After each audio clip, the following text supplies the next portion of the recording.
یا وہ صحیح یا غلط ہے، اس کو بولنا ہمارے لیے کیا ہو جاتا ہے، مشکل ہو جاتا ہے۔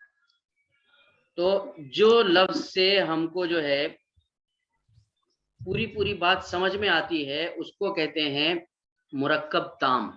مرکب کہتے ہیں دو، ایک تو ہے کہ مفرد اور ایک ہے مرکب۔ مفرد مانے ایک، مرکب مانے ایک سے زیادہ۔ تو کچھ جملے ایسے ہوتے ہیں جو مفرد ہوتے ہیں، جیسے رجل مفرد ہے، انسان مفرد ہے، خالد مفرد ہے، حیدرآباد مفرد ہے، یہ سب مفرد ہیں۔ اور مرکب کیا ہوتا ہے، دو چیزوں سے مل کے بنتے ہیں، جیسے رجل طویل لمبا آدمی، انسان جمیل خوبصورت انسان۔ تو اس طریقے سے جو ورڈ دو لفظوں سے بن کے بنتے ہیں اس کو کہتے ہیں مرکب۔ اب مرکب بھی دو قسم کے ہوتے ہیں، ایک مرکب تام ہوتا ہے اور ایک مرکب ناقص ہوتا ہے۔ مرکب تام کو جو ہے انگلش میں سینٹینس کہتے ہیں، یعنی مکمل جملہ اس کو کہا جاتا ہے۔ اس کے ذریعے ہمیں پوری بات خبر معلوم ہو جاتی ہے، یعنی زید تلمید نشیط، زید ایک ذہین طالب علم ہے۔ تو دیکھو اس میں دو سے زیادہ لفظ ہیں اور اسی طریقے سے اس سے پوری بات سمجھ میں آ رہی ہے۔ لیکن کچھ ایسے الفاظ ہوتے ہیں جس کو مرکب ناقص کہتے ہیں، جس سے پوری بات سمجھ میں نہیں آتی، اس کو انگلش میں فریز بھی کہا جاتا ہے، فریز بھی کہا جاتا ہے۔ مرکب تام، مرکب جو ہے ایک کمپاؤنڈ کہتے ہیں اس کو انگلش میں، مرکب کو۔ اور مرکب کی بھی پھر دو قسمیں ہیں، ایک ایسا مرکب ہوتا ہے جس سے بات سمجھ میں آتی ہے اور اس کو کہتے ہیں مرکب مفید، یعنی بینیفیشیل، جس سے پوری بات سمجھ میں آتی ہو اس کو مرکب مفید کہتے ہیں۔ اور جس سے پوری بات سمجھ میں نہیں آتی، جو نان بینیفیشیل ہے، اس کو کہتے ہیں مرکب غیر مفید۔ ٹھیک ہے، تو مرکب کی دو قسم، مرکب تام کی دو قسمیں ہیں، ایک تو مرکب ہے اور دوسرا ہے کلمہ۔ مرکب کی پھر دو قسمیں ہیں، ایک مرکب مفید اور ایک مرکب غیر مفید۔ مرکب تام کی دو قسمیں، مرکب مفید، مرکب غیر مفید۔ مفید کہتے ہیں بینیفیشیل کو اور غیر مفید کہتے ہیں نان بینیفیشیل کو۔ اور دوسری قسم ہے مرکب تام کی، وہ جس کو ہم کلمہ کہتے ہیں۔ کلمہ، جو بھی کلمہ ہے اس کی تین قسمیں ہوتی ہیں، یا تو وہ کلمہ اسم ہوگا، یا تو حرف ہوگا، یا تو یعنی کلمہ جو ہے یہ تین چیزوں سے مل کر بنتا ہے، اسم، فعل اور حرف۔ یہ تین چیزوں سے جو چیز مل کر بنتی ہے اس کو کہتے ہیں کلمہ۔ یہ بات ہماری سمجھ میں آ گئی؟ تو ایک تو یہ ہے کہ لفظ جو ہماری زبان سے نکلتا ہے وہ یا تو واحد ہوتا ہے یا تو جمع، یعنی مرکب ہوتا ہے یا تو مفرد ہوتا ہے۔ مرکب ہوتا ہے تو اس کی دو قسمیں ہیں، ایک مرکب تام ہے، ایک مرکب ناقص ہے۔ پھر مرکب تام کی دو قسمیں ہیں، ایک تو ہے کہ مرکب مفید اور غیر مفید، اور دوسرا ہے کہ کلمہ۔